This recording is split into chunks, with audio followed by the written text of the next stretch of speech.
ভারত পাকিস্তান ক্রিকেটে বিশ্বের দাপুটে দুই দল, কিন্তু 22 গজের সবুজ গালিচা ধূসর হয় দুই দেশের তিক্ত সম্পর্কে। রাজনৈতিক সম্পর্কের বৈরতা ছাপিয়ে যায় খেলাকেও। তাই পাকিস্তানে কোনো টুর্নামেন্ট হলেই প্রশ্ন আসে, ভারত যাবে তো খেলতে?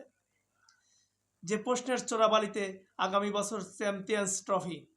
পাকিস্তান কি টুর্নামেন্ট হবে?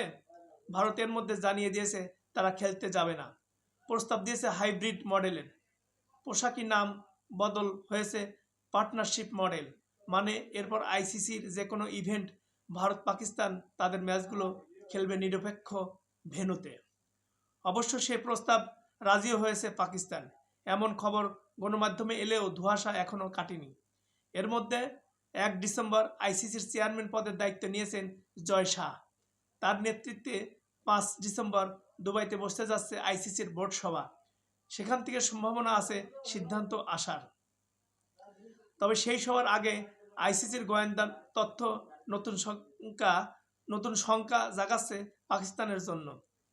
ইন্টেলিজেন্স পাকিস্তানের 3টি বিষয় সামনে আনছে: বেলুস্তান ও খাইবার পাখতুন মিলিটারি আক্রমণ, পিটিআই ও জামাতের দেশব্যাপী প্রতিরোধ ও 4 বছর পর ইউরোপে ফ্লাইট চালুর পরিকল্পনা।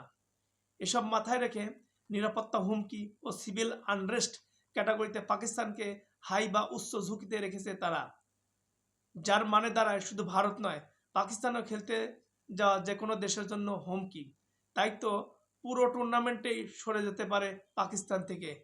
আর ভারতের দাবি তাদের দেশ যেহেতু নিরাপদ, তাই আয়োজক হিসেবে তারা কোনো ভাগ ভবিষ্যতে দিতে চায় না।